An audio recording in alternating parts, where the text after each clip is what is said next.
soir, nous nous sommes dit pourquoi ne pas parler de la musique autrement et avec d'autres personnes. Notamment, nous avons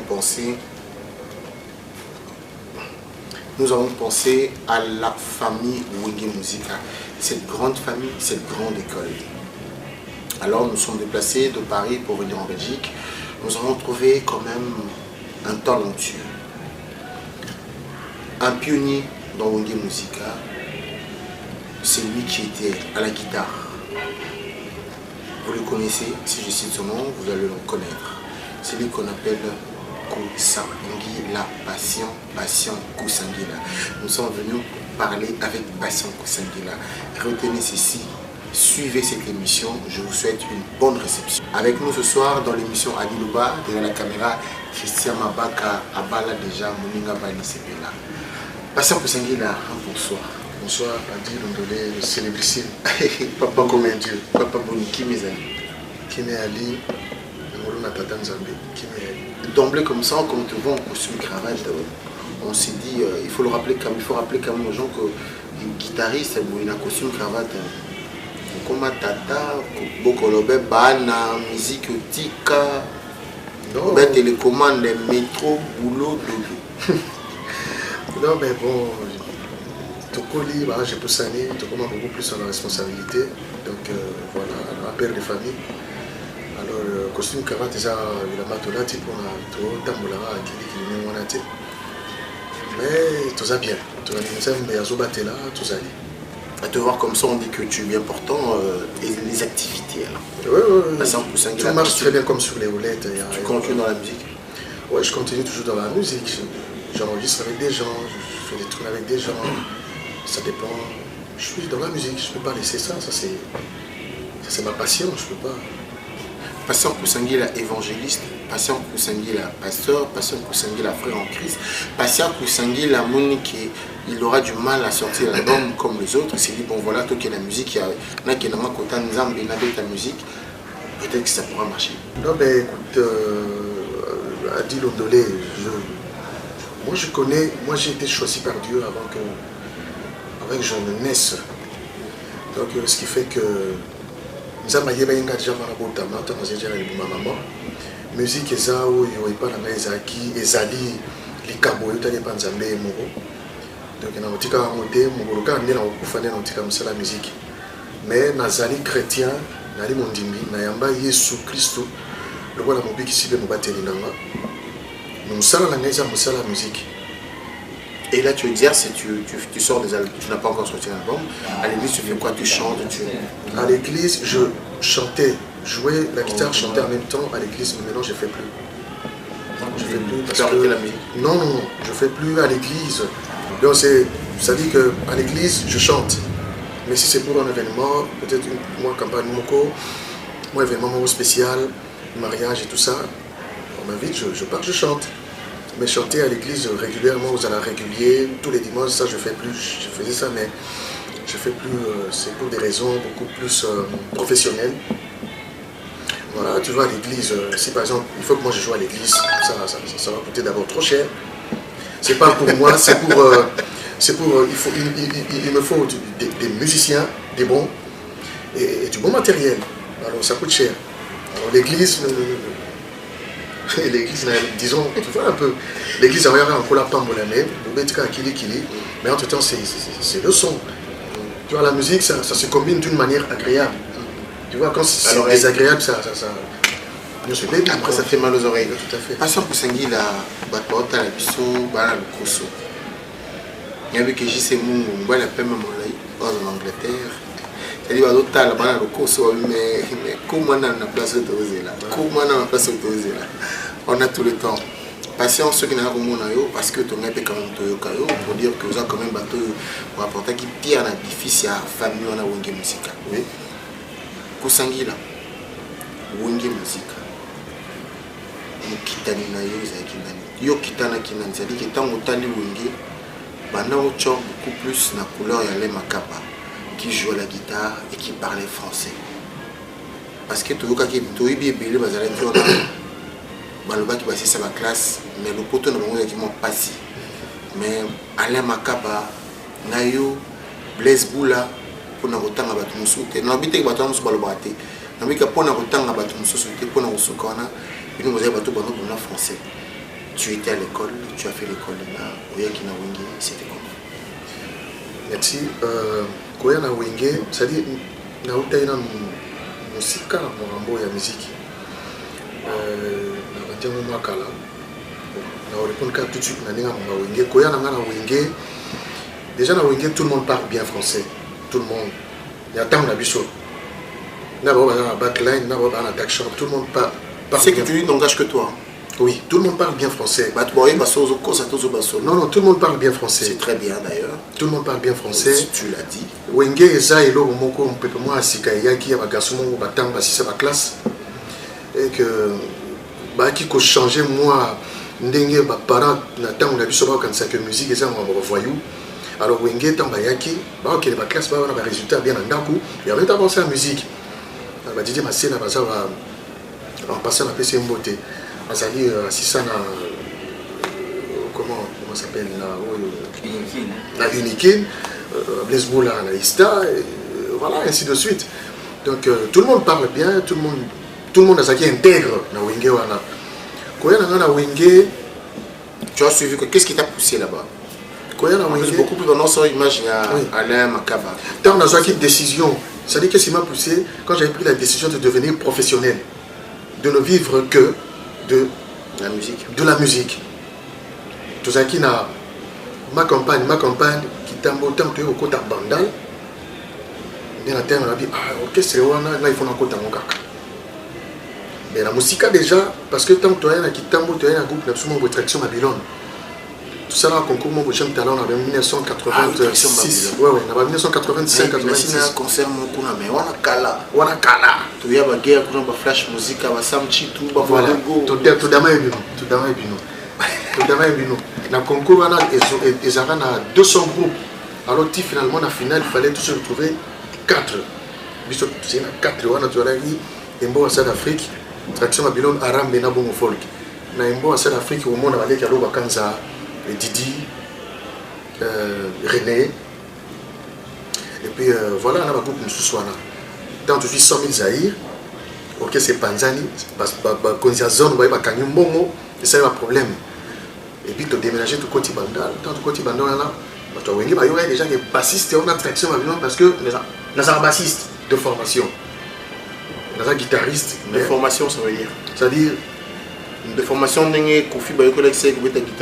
non, c'est-à-dire je touche à presque tous les instruments sauf les instruments avant et le clavier je touche pas. Mais quand tu dis par formation, je joue très bien la guitare. De quelle formation as-tu eu? Quelle formation tu as eu? Oui, j'ai appris la basse avec les règles. Parce que on est le règle de on ne devient pas musicien. On est musicien, on apprend des règles, les règles de la musique. Donc, on a beau être musicien, on a besoin de règles, des formations. Ok, tu parles de quoi? De règles de la rue ou bien académique? Na balabala, c'est-à-dire que na lito déjà, on a un tombé dans la balabala. Dans on a zui o ya lito na yena d'une manière classique. Comment, qu'est-ce qu'il faut lire et écrire. Voilà, on a des règles. Tu l'as appris où? C'est ce qu'on veut savoir. Tu étais dans une école? Dans une école, c'est dans une école académique. Voilà, c'était comme ça. Et puis j'avais arrêté. Ça me prenait trop la tête. Je me suis dit, il faut qu'on ait un orchestre. Et Coco Tana na Wenge, ils avaient le droit de passer à la samba terre. Non. C'était pas comme ça. À la samba, tu parles de chez Werason. Actuellement, dans la samba, comme ça se passe, il y a le public, il y a tout le monde. On vient, on te présente là, Olivier, machin. Tu es là, ridicule, comme ce nez. Non. Moi, je suis venu dans le pour la musicien, ça va public. Ouais, ça va pas. Franchement. Donc, on a le public qui va dans pour la musicien, le public qui a été béni. Donc, celui qui chantait un barafo, le public a été beaucoup, ça y est. Tu vois un peu. Tu as un aspect naïf. Non, les histoires d'aspect, ça n'existe pas dans la musique. La règle de la musique, l'aspect, ça n'existe pas. La musique, c'est deux choses. Ou c'est faux, ou c'est vrai. C'est l'art de bien combiner. Tu vois, le son, c'est pas que aspect ou bien. C'est nous, Congolais, on est toujours bimamouké dans le toujours le moment aspect, mais ça n'existe pas. Yo à la France, yo tant Johnny a l'idée à ça la casting là pour appeler aperçu bien ni na loba qui na loba aspect. Mais non, ça va pas. Bisonné na Congo, toujours s'embrouiller, toujours sur aspect au télé, moi ventricule, négoyer mara sur chocolat. Moi 4 personnes avec ma boko et dans la samba public on a oyo public mon peuple périt par manque de connaissances parce qu'ils connaissent rien du tout. Eh bien, bateau bazana yo ana soit disant leader wana o basubaza soit disant formateur. Donc là on faux public ennemi yo leader pas ennemi yo. Après on tika le ba faux de rendre un mauvais service. Là, tu parlais de la samba. Pourquoi tu parles de la samba? Je parle pas nécessairement de la samba, mais ça se passe actuellement comme ça au pays. Il y a des vrais faux chanteurs. Et ça, j'aime des vrais faux chanteurs. Il y a des vrais faux. Qu'est-ce qui t'a attiré au Kota Wenge? On a eu Kota Wenge, on a eu Kiwana. Qu'est-ce qui t'a attiré? Alain Makaba. C'est d'abord Alain Makaba. J'étais attiré par lui, par sa façon, par son talent. Comment il grattait? Oui, Alain Makaba, il a un talent fou. Le gars là, je sais pas, il était déjà dans le virtuel. Tant plus de bêta dans la guitare almaz. Il y a un bêta il y a 80 dans les années 80. Plus de bêta dans almaz. Oui, c'est la fabrication locale. Mais voilà. Mais Alain Makaba, à un bêta dans la guitare, il a coûté 300 000 francs belges. L'air dans les années 80. À l'époque, on avait aussi beaucoup. Donc le gars avait trop d'avance, trop même d'avance par rapport à nous tous. Et quand tu es venu, tu voulais l'égaler? Je voulais apprendre chez lui, être près de lui pour que je puisse encore perfectionner le travail. Et voilà, c'était comme ça, on a envoyé la voiture. Attends, à quel âge on te co? Maintenant, Kumbayo, tout le monde. Dans les 89, 90, on a eu une voiture, on a eu un car, à l'époque, on sont tout à fait dans la voiture. On a au diplôme déjà. Oui, tout, parce que quand on a un non. Si on a pris sur l'âge, on a dit matin, on a un chinois, mais c'est un colis trop. Donc ça dit que dans l'air, on a une voiture, il y a pas parents.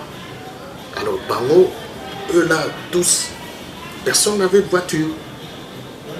Alors, ceux qui me disent que si on a une voiture, il y a pas parents, mais il y a un petit ça c'est ma petit candidat. Et puis voilà, on a pour les gens qui n'ont postulé, mais entre temps, sur le cas, par voie et moyens, tu vois. Mais entrer dans un nid, tu as fait au Saki test. Entrer Zaki, tu as allé ma carte à tirer la poteau, la voyage qui n'est bougé en 91. Bazongi, Kaka, Nadidi Masela. Et voilà, il y a ce moment, on a eu Kokota, mais Bazongi, on a pour la première partie, ça a comme Alain. Alain, dans sa première partie, il chantait Kassav, il chantait ma variété Jimmy Cliff, Kassav et tout. Mais tant qu'on a Kassav, même il a un succès. Alors, moi je faisais ça aussi. Genre, entre quoi à l'époque, genre, Dieu nous pas parti loin, pays là, où nous portons musique en nous, allez. Il y a le soleil, il y a la lune, il y a le Kassav aussi. En direction, exploser pour inonder le monde entier. Nous sommes un petit plan, on a danger. Bien remplaçant valable, les Makaba, Yewan. Quand tu as eu orchestre bon. Mais par contre, toi tu joues à la basse. Pourquoi tu n'as pas suivi Didier Massela qui est à la basse? J'étais venu pour jouer la basse dans le groupe. Là, il y a Didier Massela. Il y avait Didier. Alain qui fait le solo, toi qui fait. À la basse. Il y avait plein de bassistes. Il y avait Didier, Christian Mabanga et Delo Bass. Alors, plus moi, il y a la 4. Je me suis dit, bon, voilà, le coup, on connaissait Belé, là, il y a la guitare. Parce que basse, c'est ça, basse, guitare et guitare.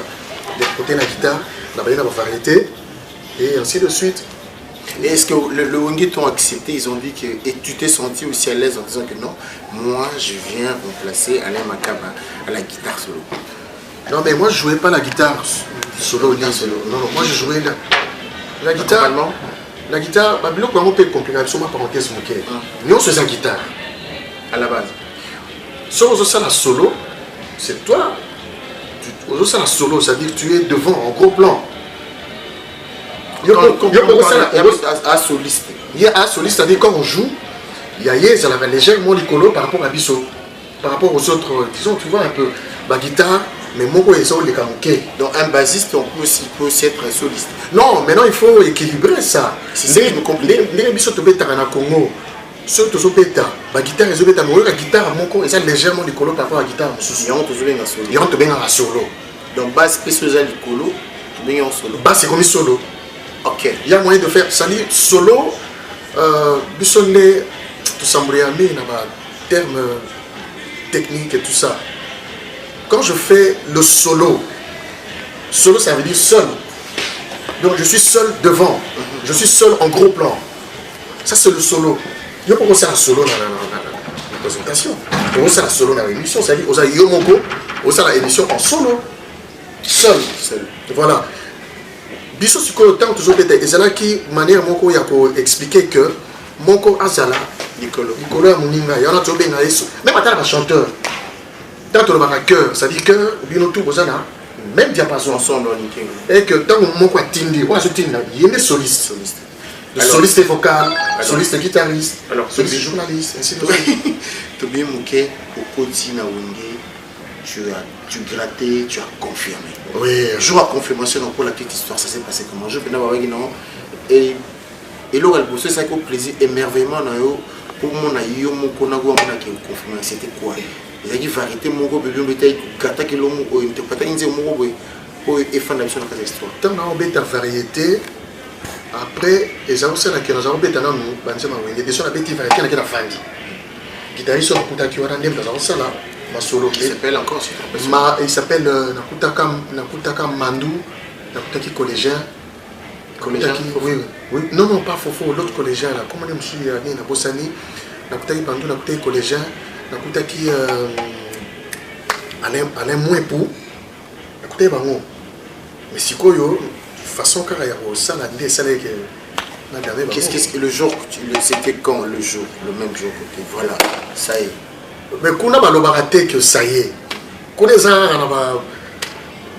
na le lera ya ningezo kende yoka ça dit comment ba benga ngo ozo innover lelo wasika donc avant ça on va marquer. Alors voilà, chers amis, nous sommes en train de comprendre qu'il n'était pas parmi les Azaï quand même na pia na kata wenge musique. Alors aujourd'hui tes collègues, tes aînés, tes patrons, tes compatriotes musiciens, la famille Wenge Musica, comment de Bazawana? Les aînés. Les aînés, c'est-à-dire les aînés d'abord. Il y en a encore. Aînés, bon, écoute, nous tous, tout ça, parce que l'image. Ah bon? Tout ça, la différence, ça va une année, 2 ans. Ah, 2 ans, pas d'habitude, on a une année à Naya. Bon, ancienneté, tes anciens dans oui, les anciens, oui. On va essayer de faire ça comme ça, on va faire ça. Et après, on continue. Pendant le cas où tu es né, la vie sur les acquis, évangéliste Désiré quand la Suisse, la régime catalane. Ah, Désiré, après c'est quel album là?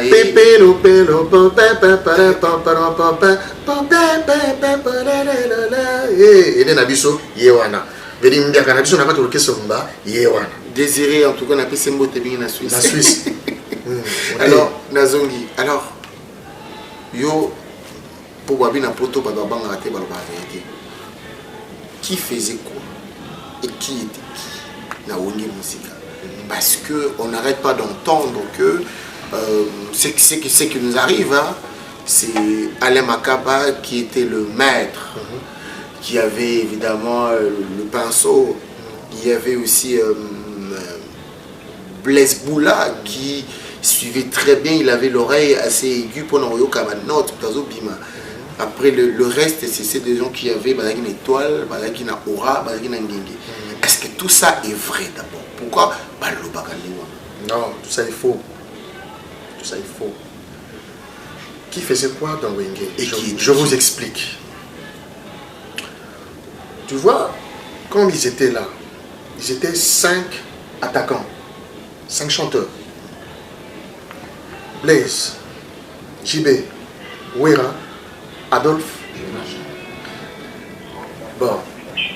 Bango, bazama attaquant. Mais, bato balayi ko kamba orchestre. Bato balayi ko kamba orchestre te. Balo kamba groupe. Ezali, Gilles, Wera, Didier, Alain Makamba. Pas de Blaise, pas d'Adolphe. Blaise d'Adolphe va kamba groupe, on a dit. J'insiste. Alors, les 4 là que j'ai cités, Alain Makamba, son rôle c'était quoi? Alain Makamba, Wenge Wana, c'est lui, c'est sa tête. C'est-à-dire, il nous apprenait, nous tous, comment chanter, les arrangements. Il faisait tout. Alors, tout, sauf rien. C'est-à-dire, il faisait quoi? On prend l'exemple. Nzemboye, Azun Nzembo, Salima Solo. Toi tu chantes comme ça, toi tu chantes comme ça, toi tu joues comme ça. Ça se passait comme cela. Comme on entend, il y a Moulolo, Tina fait de l'amour. Oui, c'était le maestro, le professeur, c'est-à-dire Yende. Il a oreille absolue. Il avait trop d'avance. Donc c'est lui le maestro. Ti Obozoyo Kawana, Oboyoka Kawana, et ça, résultat, il y a mon tout, il y a les macabres. Wera, JB Didier ne faisait rien du tout. Alain Prince, à Olaxa. Toi tu fais ceci, toi tu chantes faux, toi tu chantes pas bien, reste à côté, c'est Alain Macabre. Toi tu parles d'Alain Macabre parce que tu es penchant dans Alain Macabre ou bien c'est vraiment l'histoire que tu as? C'est l'histoire. Et elle est vraie. Elle est vraie. Elle est super vraie. Alain Prince, Léla Bena Kitoko pour nous recevoir ça. Président d'honneur, le sultan de Paris, Charles Kabouya. Alain Prince. What? Didier Moana Maviki. Internet. Le sultan de Paris, Charles Kabouya.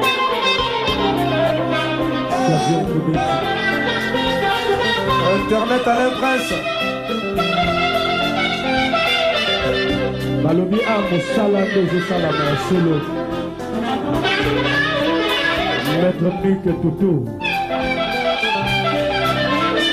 Internet. Internet. Internet. Bobé Tata Maboko, Bossala plaisir. Son rôle c'était, quand il expliquait, Wera maintenant il était tout administrateur. JB n'était pas le président de Wera, non. JB n'était pas le président de Didier, non. JB n'était pas le président de Blaise. Non, si, il était le président de Blaise Boula. Il n'était pas le président de Alain, il n'était pas le président de Didier, il n'était pas le président de Wera. Il était notre président, moi, Titina, Bella, Blaise Boula, Adolphe, et consorts. Et les 4 Bangouba chefs, Moutoura Moto, c'est-à-dire, Bango Nyoso, ce qui est côté 30, Bango Kabola, Bango 4, divisé par 4. Donc, Binogo débrouillé. Voilà, Toya. J'ai expliqué au nom de chef, on a un solo. Alors, Wera, il était beaucoup plus dans le côté stratégique. Tu vois, il était là. C'est comme Takabola là, oui, c'est un coup de grade. Oui, administrateur financier, JB administrateur président.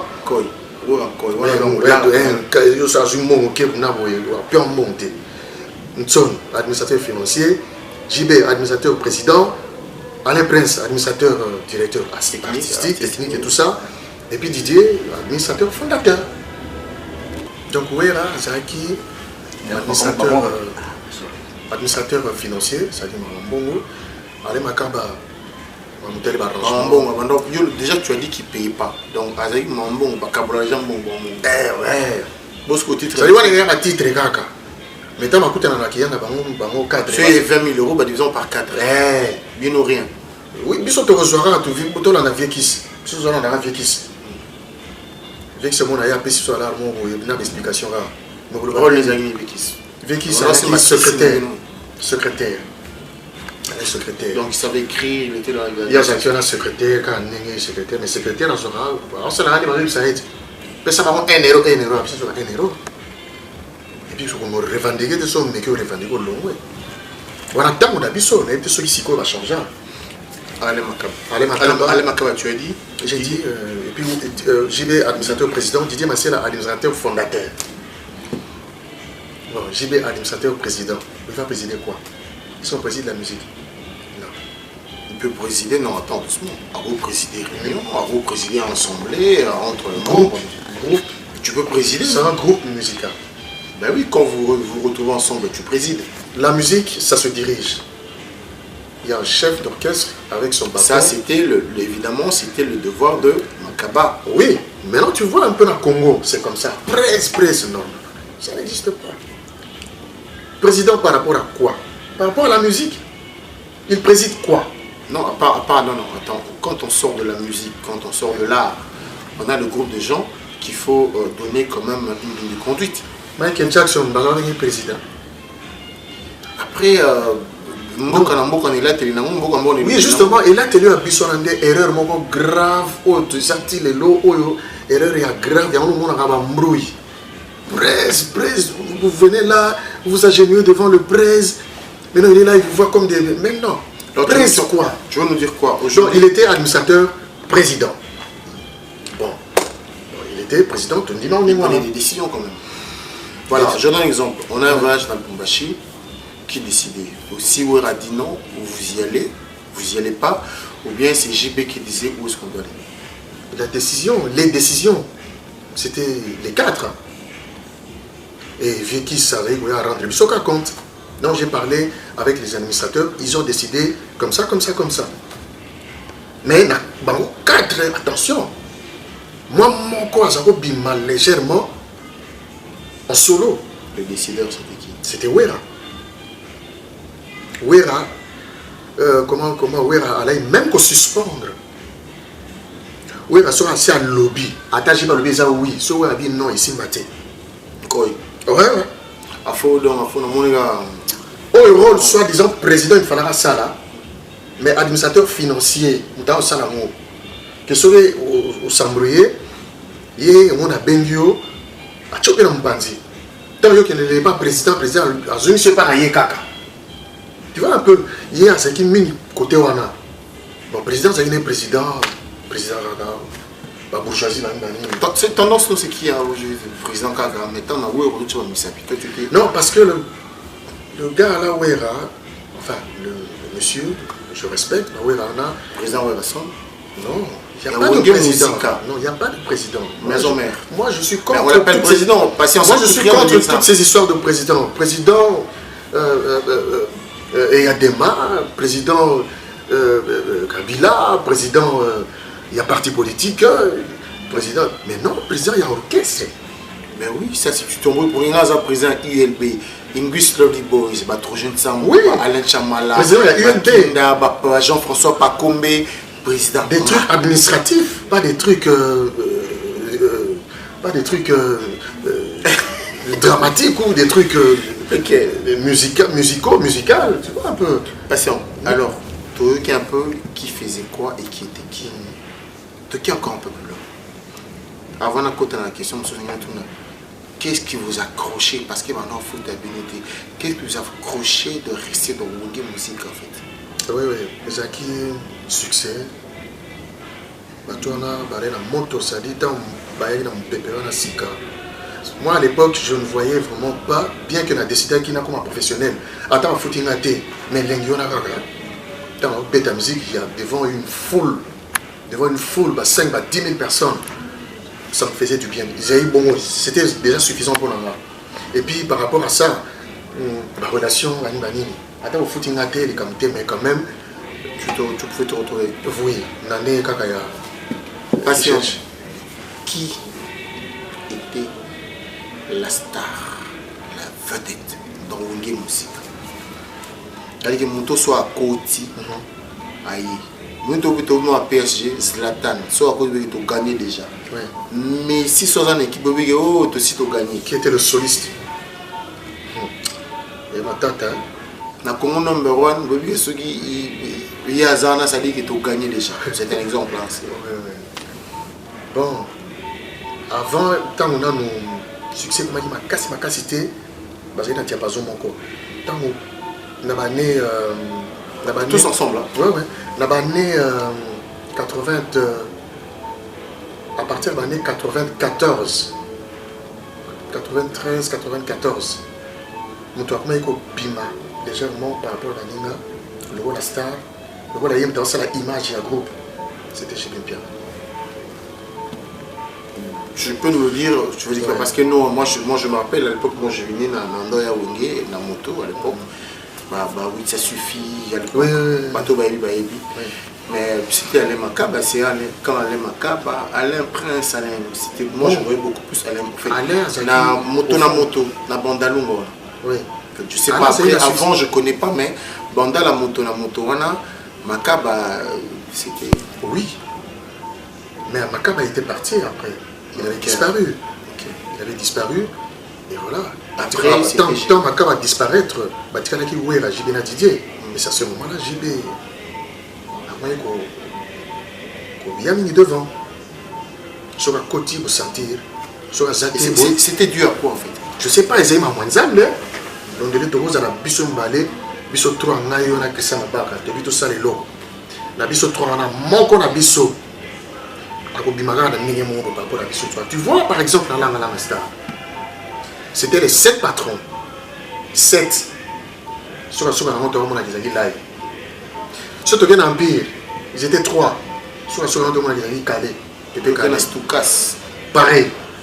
Donc, quand on va aller Makaba à Seretiraki, on va 3. J'y vais pour Bima. Banda Bimati Lelo. Alors, voilà. On a retourné parce qu'il y a Kanda et la séparation de Venue Musica, selon toi, ta version.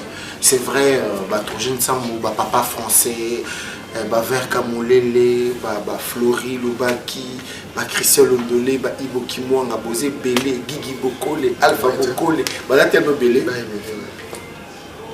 Nous avons plus cette version de la séparation. Version na yoto kana monsieur Belé. Version na yoto. Même ta Kabola qui me dit.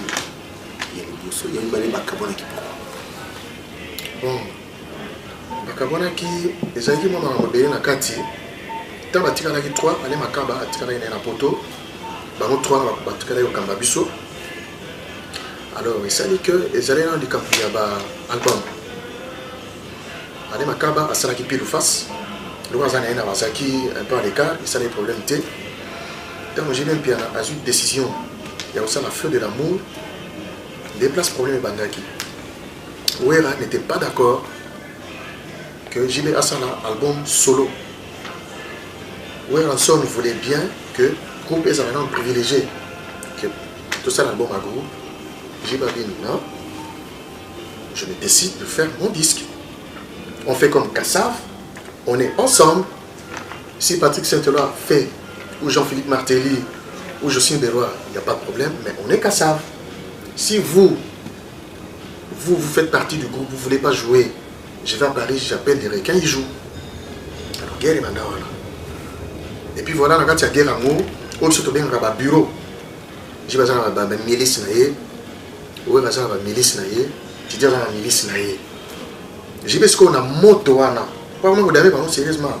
La moto wana ma collègue la moto wana azoyi producteur moko azoyi camerounais monsieur Simon pe tamba yé na ba idée na yé jiba mona penza que azala comme vraiment besoin à ça la disque wana mais pas groupe Panzana. Alors ouais quand on est dans un système mis sous cadre à mona déjà monsieur Simon Azona na bilo mo ya kokabola parce que c'est Simon ça buka kizaniko dans ma famille la dewa c'est lui oya bin Camerounais wana malamu te botala zaiko alors voilà bolinga ya makasi entre JB na monsieur Simon et que JB assez embané pour mon projet mususu va continuer na monsieur Simon et puis ça va milice ba ni to bete conseil mo na kwa boulevard il y a ceux qui sont en bas ko lu kelo ko wana to bete conseil mo na kwa boulevard vi beaucoup la conseil wana j'ai en 96. Tu as vu beaucoup avec mon ami Kobos na mea culpa. Et puis à un certain moment, mon ami Kobos vient beaucoup à doser, doser s'il vous plaît. Bauti de koli a moto, oh maman. Bauti de koli a moto.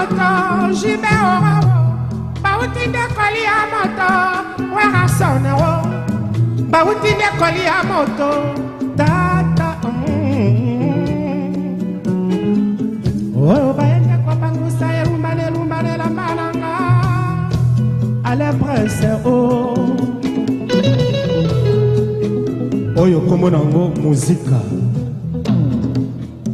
Respect à trop na ba petit frère. Mi balete moko kaka. Praise. Merci.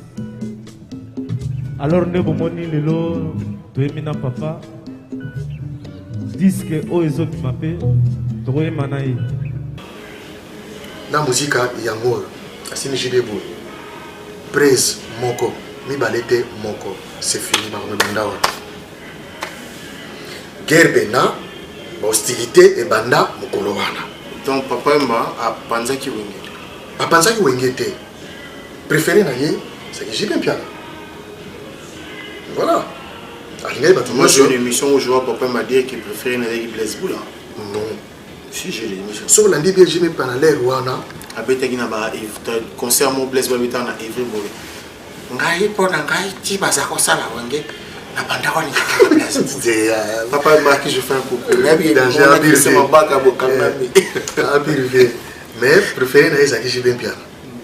Donc dans ça là juste voilà, je sais pas pourquoi ça qui en haut. Peut-être que Pascal il a répété trop. Mais j'y vais ce qu'il fallait récupérer, avec un équilibrer un peu. Que non, na zanga mon côté, na zalana ba. Il a laissé ça comme ça. Et bien, bah ouais, allez, bah zongi, bah taliba, retali vidéo, bah bina. Il y a un problème. Alors, guerre et banda, guerre on a ezui, moula mobimba. Thibaut évoluera. Hey, et bani en 96, fin 97. Des groupes beaucoup fa, c'est-à-dire comme dit pas problème. Bah au bana mindele, bana mindele ça dit, bah bana taka ba la neti au te, boy bana mindele te. Ba japonais, ba to bilele, ba yoshi, bana mindele ba to bana taka ba basket, ba football ba nini. Alors ouais là c'est que ba japonais. Bana mindele, j'y vais bien. Et comment dit ah ouais là ba il y a eu la balls. Il y a eu la balls. Et comme il deux groupes. Et comment ils sont au problème? Solo au l'amour qui n'a tongo. Ok pas ouais raté aux un problème na JB. Ceux qui n'ont pas la JB tous un problème. Donc comment il y a problème tu vois tout ça anime. Et ça là qui n'est pas ti fait de l'amour et épée et bimé. Tant fait de l'amour on est bimé. Oh. JB soit dans un concert était moyen. Tout ça la voyage mon boy. Tous on a tout type pour tous on y JB été. J'ai battu là si ça fait de l'amour. Bandou les tout au bête ça l'empire. Tout bête à mon pire, on s'est rendu qui pinda ko fait grave. Tout bête à mon pire, tout bête à mon pire. Na nkoyi. Tu na nkoyi. Na masela. Na ba moto. Sauf j'ai bazate. Na Blaise Boula. Oh mes combats. Je blesse pas tika là qui mais après blesse ba yaki mais j'ai pas tika là kaka. Ay ko ya bien après. Mukolo j'ai ba yaka. Ezana mukolo ki sanga ne ko yaki. To bête qui na memlengi. Baché JB en gros plan, la banderole, les retours de JB Piana. Baché mon nez, score et tout ça. Baché mon sommet, JB baché en gros plan pour les gars, ouais, Rana Badidier. Mon collègue JB Yaki Ndoulewana, mais grave. Et qu'il y a un dit, pas problème, Kotonga, un tel à l'Obiboy, tout ça. Et puis il y a que deux voyages, il y a une photo qui est à Abidjan. Abidjan moto qui est la version JB Piana. Abidjan moto qui est la version Ouera. C'est-à-dire, j'ai pas un contrat à Abidjan. Après, toi qui es là-bas, Ouera paye vous un contrat. Ouera a été rendu là. Mabaka. Il faut le voir, il faut le voir. Il faut le voir un peu. Tant que le baboué, il faut que les mots ils pour pas comprendre.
Bon, voilà, et puis ça, là, que vers la fin de 97. On a ce que Blaise Boula, Badolphe, Bazan, Netio. Eh, neutre. Non, neutre, ça dit qu'ils ne décident pas, ils sont là. Non, ils vont dire quoi? Ils vont acheter l'autre, ils vont dire quoi? Non, non, c'était comme ça. Les Camerounais qui Blaise, les Camerounais qui Didier, JB Nawera, parce qu'elle est ma c'est retiré. Et puis tu regardes Kobanda, JB est aussi à peine, est aussi à rappel dans les Makaba. Allez Makaba a été zonga na Congo et commis 2 contre 2. C'est-à-dire, allez Makaba na JB, ouais na Didier. Voilà, tu évolues bon mot. Et puis tu es vachement na Kenya. Ah, il y a tout le monde équipé, Blaise Boula, Najibé, Adolphe, na. Ouais, mais Adolphe, parce qu'il n'est pas dans le piano, mais. Les allez mais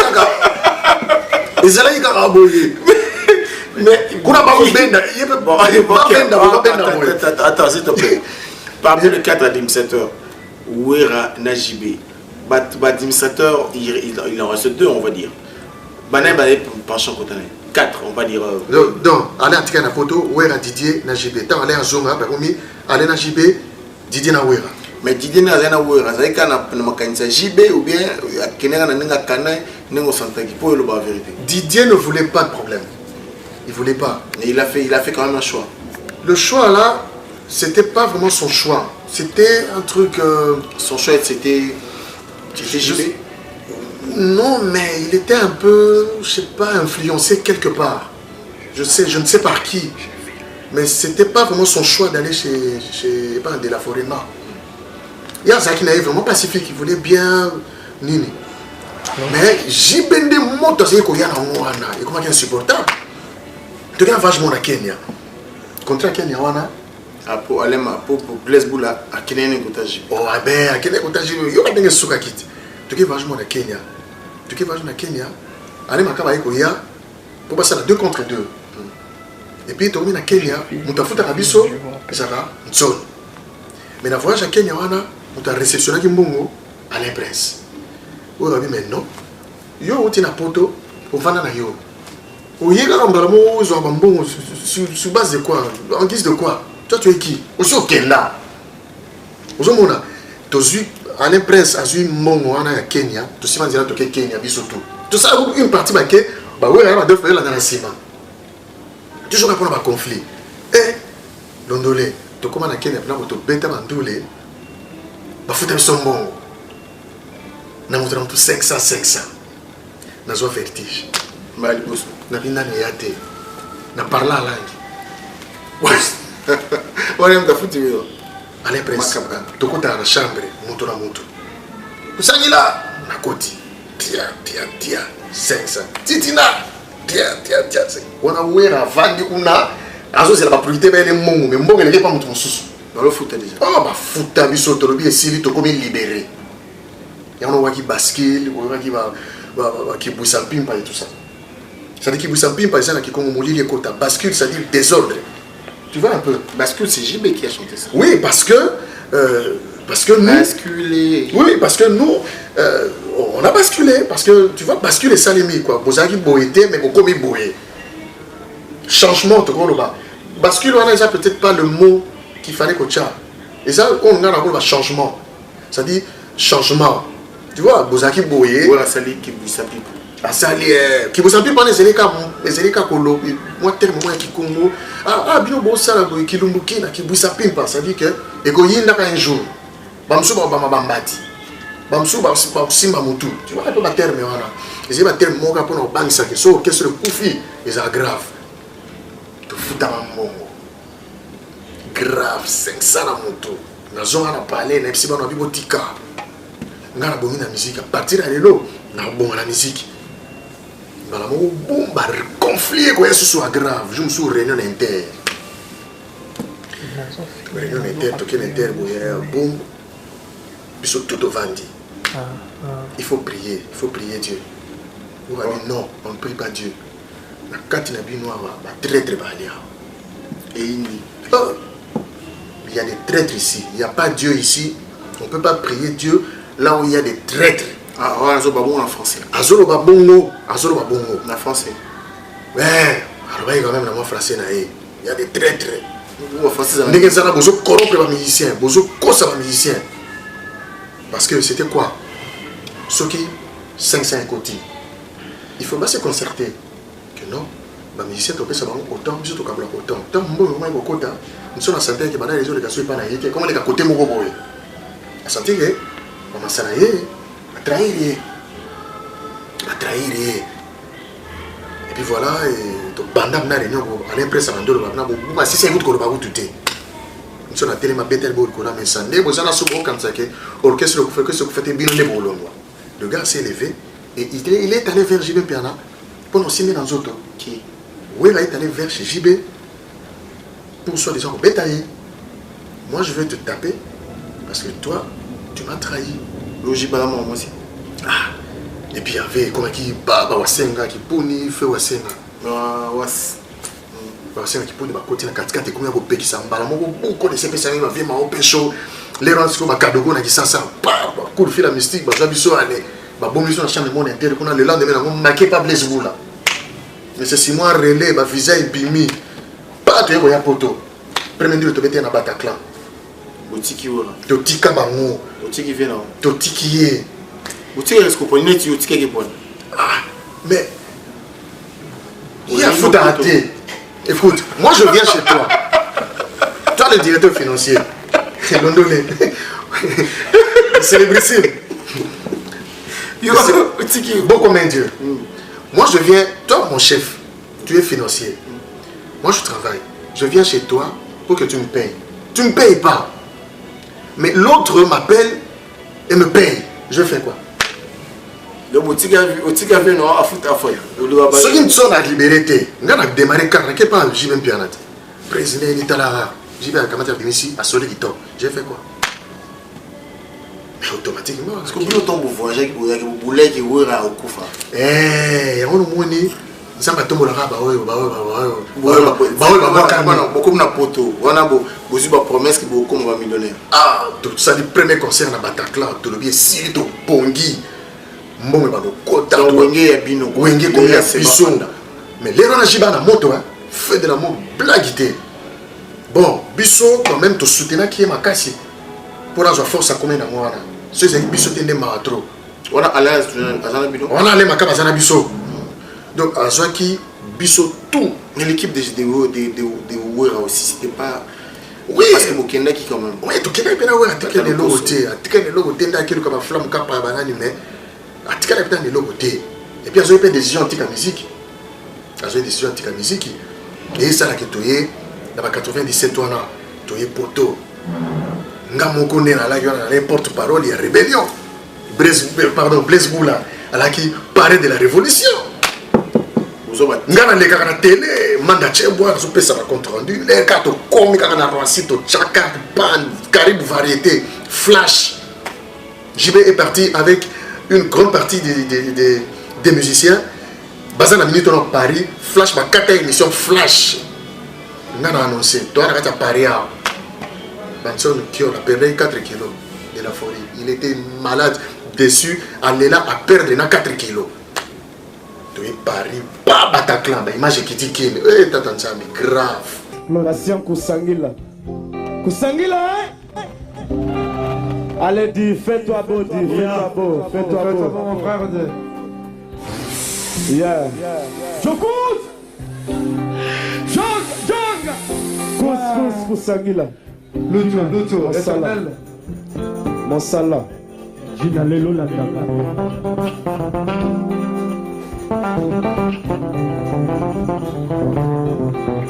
de jouer de slap. Ah.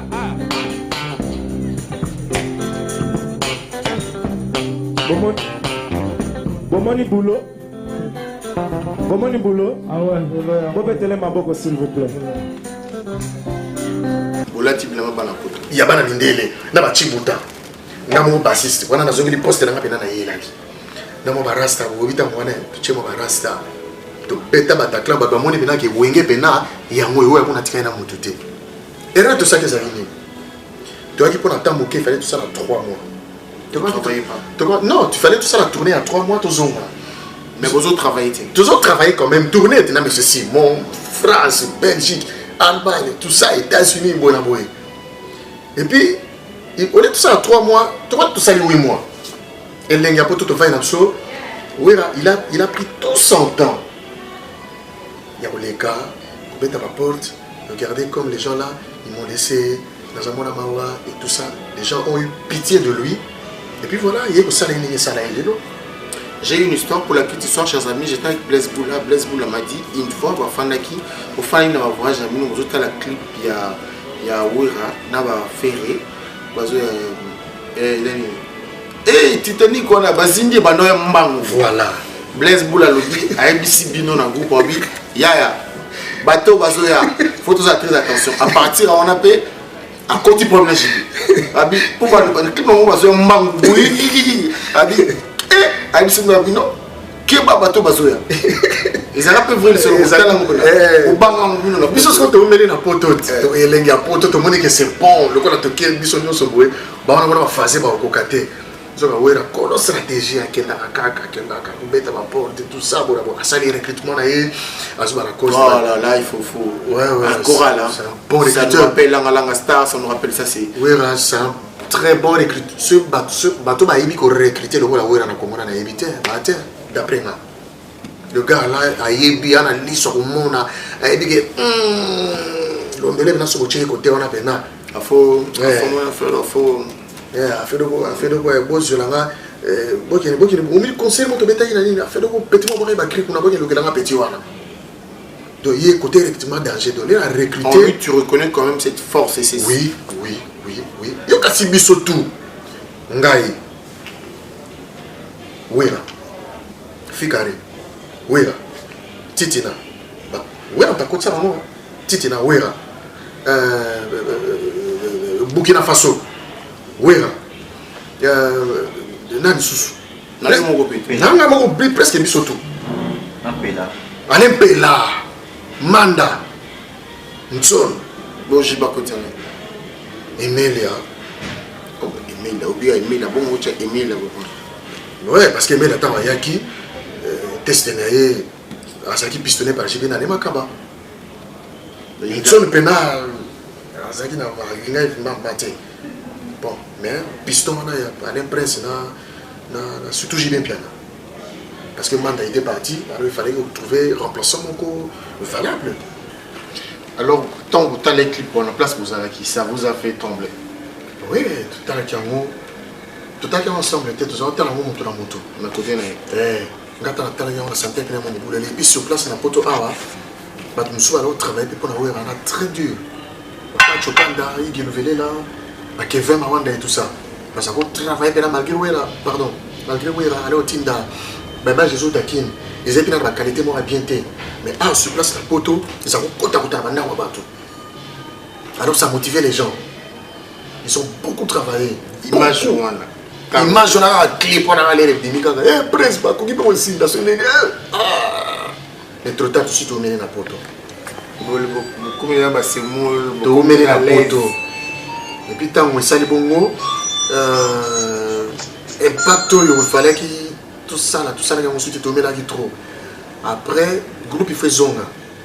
Le groupe la Bissoana. On est allé dans le Wenge BCBG.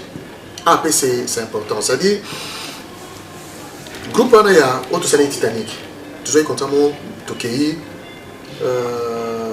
Abidjan. Alors, Koko man Abidjan, on a tiré dans la poto.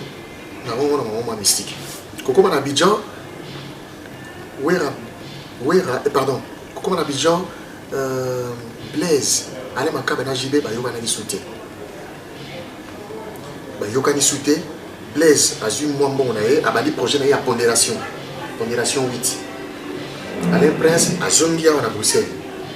JB ta azongi na Kisasa, nde azui ba Kibens, ba Rio, ba tu vois ba Sundabas, tout ça.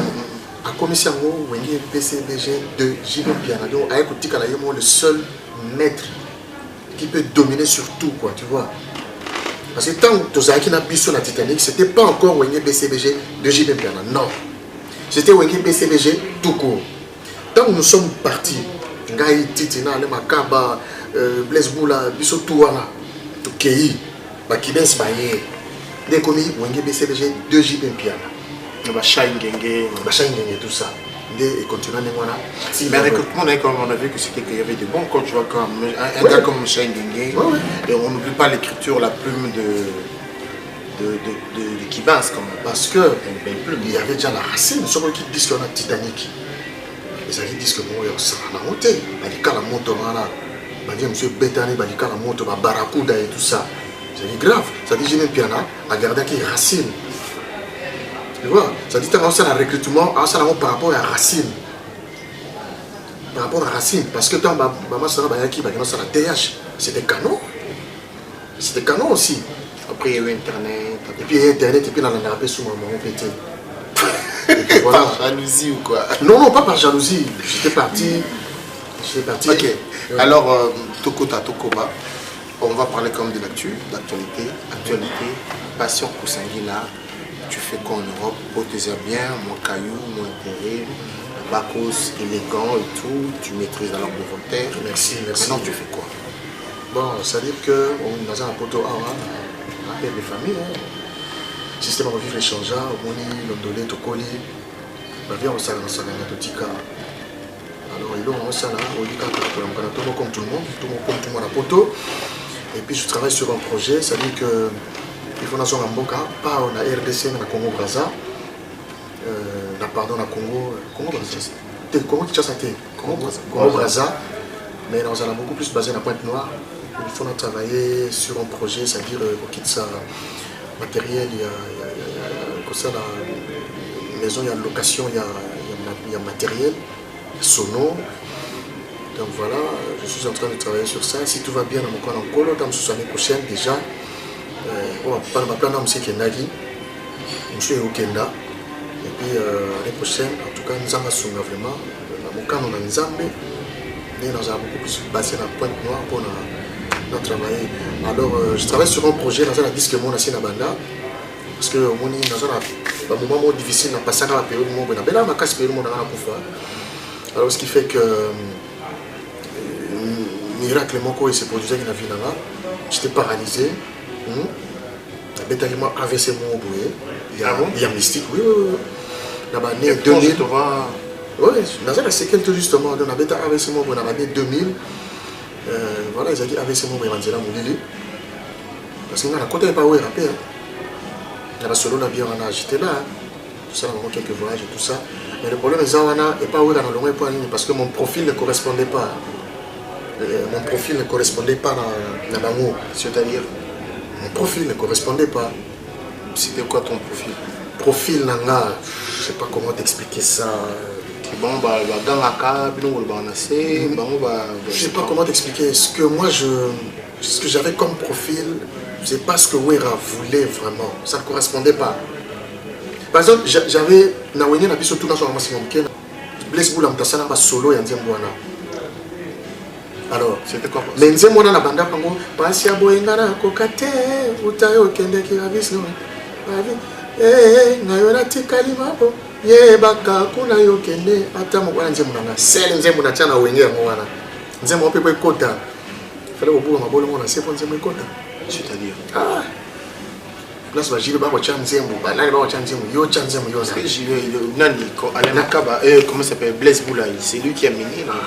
Oui mais écoute pour nzembo ne kota ka beta na studio mais c'est un miracle à Jésus mais bon voilà on est en mobilisé les casara na nini dans la Oloba confine mon correspondant non on parle confine la main ça au correspondant on a dans le mois qui est na belé makasi na 99 2000 wana na belé très fort hein et c'est là que ouais attends va y avoir premier Bercy premier Zénith dans le monde premier Bercy au Zénith je sais plus batika na Braza batika est malade t'attends la chaise roulante et tout ça et puis néo zone à poto wana yo néo zone à poto makambo et mon année na Congo que mutu nanga eza na ba tâche ya bakila na cerveau et tout ça on a scanné na Congo mais miraculeusement dans les poteaux et mon arrêté.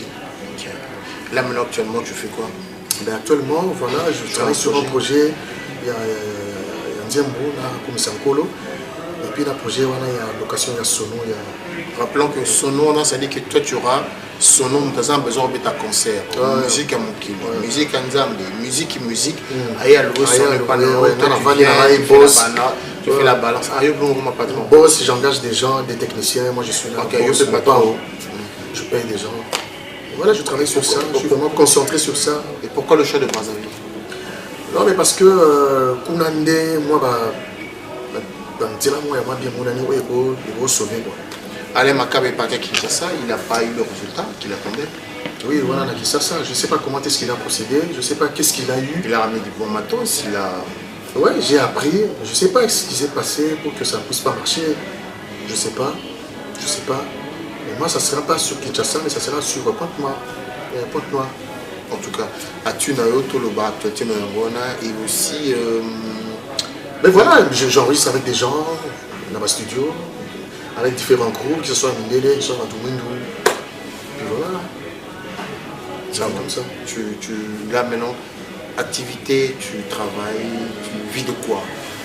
Je vis de mon caillou, ton travail. Et de la musique. Les deux. Oui. Alors, passez en Nautikao, Boété, quand même, Naningaki, Natuno Modokomoko, après la Simo Tamsuma, Nabi Kemabaka, Osanga Mendo. Les autres, tout le monde a sauté de Kabongo le thème avec la musique par la bino, comme tu dis, tu as solo au bec Kiss, au bec. Toi, tu as vécu la sorcellerie. Est-ce qu'il y a un Kiss Nakataoui? Non. Une question. Non, j'ai rien vu.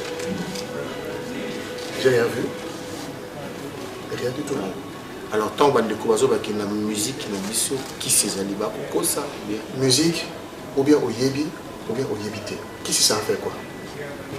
Si vous avez été qui c'est rien que ça n'est pas yéba non vous avez été oui moi je Mario a validé le monsieur à Congo bah il m'a rien que il y a Oyoka tu sens que ça va pas ils sont des faux ils chantent faux mais pas validé. Alors aujourd'hui je pense que la famille Wenge Musique a évolué très bien la grande famille de Wenge Boutiban et Belé n'a pas compris. Tu en es fier? Oui sur Nazo Canelo Ferré par exemple Ferré écoute c'est le meilleur chanteur de sa génération. Ouais, celui-là, Ferré, c'est un chanteur à voix. Ferré, rien qu'avec sa voix, et tu pars. Ça, c'est dans Wenge. Ouais, bah, on dit dans Wenge. Mais attention, dans Wenge, à Kenyaïti, ma quartier, la terre, mais moi, je crois que ceux qui vont faire les lois, comme ils ont les gens qui ont Wenge, ils ont beaucoup plus pour le quartier, la terre. Merci. Alors aujourd'hui l'école, la musique, comment tu la vois, comment elle évolue, ça va? Est-ce que vous avez amusé le Babou Palelo, je parle de Mirage, Lacoste, GDT, Fali, Ferré, qui encore Emilia, Jordan Koussa, ça évolue? Non mais ça évolue pas très bien parce que tout le monde fait la même chose. Hein. Ouais. Quand tu écoutes Bill Clinton, tu écoutes CDO, tu sais pas est-ce que qui est tout d'autres ils sont coca voilà c'est comme ça. Et sauf que puis sautant tu sais qu'au bêta Attends, au cours là, parce que plus le colis n'a pas Zaïko, on va faire la musique et tout ça. Ça, c'est quoi, je vais dire que Zaïko, on va faire la musique, on va empire, on va tout casse. En tout cas, chers amis, je sais qu'on aura encore l'occasion de retrouver encore notre ami. Alors, le mot de la fin, ça serait quoi, Pasteur Kusangila? Le mot de la fin, c'est que il n'a pas sambote na baoyangai, il n'a pas sambote na Clara de Bruxelles. Sambote na Kambam voix Madjenga Kabon docteur Loami. Parfait Salibon docteur Eric Tola, Willy Kamenga na pesi sambote théâtre. Ma sœur na Francine Ngembe 100% Francine Sakala. Musée Desikala la na Suisse, mobile maman Régine na pesi sambote théâtre. Micheline Djunga. Moninga ya mon fleury Mercure ANGEBKO Ebikaka. Eli Kiabaka na salon Arsaf Doudou Gossalvège. Salon John salon Verine à Liège. Noël à zéro faute, toujours ban à Liège. Bobi ngana zana à Liège. Obikaka donc ba maseba na ngai toujours ba maseba na ngai famille Kamba. Nazana maseba Bruno. Mobali ya mami Masuku na pesi bino ba moto trop. Maseba Abel mobali ya Naomi, maseba na ngai Bernard mobali ya Kapi, Edi, Sarah, bino tout ba maseba na na pesi bino ba moto théâtre. Michel Chaban tout Barbaza Michel. Ba moto théâtre William na bosani te na félicité na pesi bino ba moto ebele. Grande sœur na ngai propre ya menga moko mama Foku Sangila mama na Carlos na Leslie na pesi bino ba moto ya danser ebele ya danser. Richard Konyele, Richard Maïka Konyele, Oebi Kaka, Yampanyo, Zana Katia, Yantima, Mambote Belé, Songanzila, Nakata Liège, Oebi Kaka toujours. Amina Tampiri, j'insiste. Amina Tampiri, maman honorable, Amina Tampiri, Tobongo la maina vino, maman, Oebi Kaka. Na Pesimbote, na son excellence, il y a Roger Mbenga, son excellence ambassadeur, il y a Roger Mbenga, il y a na propre, na Pesimbote, n'espace ambiance, na salon espace ambiance, salon espace ambiance. Carlos Mikobi, l'homme qui souffre de l'obésité financière, na Pesimbote, Jackson Wawa, Diego, Gigi, Michigan, na Pesibino Mbote, na kata salon espace ambiance, Nouch Kantumba, na Erstal, na Pesimbote à trop. Na pesi mbote na basali na nzambe na bosanité docteur Beyan Anvers mobali ya mama José na pesi mbote na Liège na pasteur Pajo basali na nkolo kola le kana kopambola bino nkolo ko kisaba posa na bino nyoso na pesi mbote na Misha Mabaka motema ya Christian Mabaka monitoring j'insiste mama na bana mera palais na pesi ba mbote ngai ndeko na yo ngai yo monika kana en forme na pesi mbote na grand frère na propre Gershi Jossar Nyoka Longo Mvula président ya Zaïko ngaleki na na pesi mbote na mopao mokonzi Kofi Olomide le quadra cour na pesi mbote na Afo Kusangila mama na Leslie na Carlos na pesi mbote atro na pesi mbote lisusu na pasteur Trésor Luzaya mokola pambola yo. Voilà donc mingi kolobezate merci et comme kaka masolo mususu to kokutanga to za occasion au solo là kola pambola bino merci.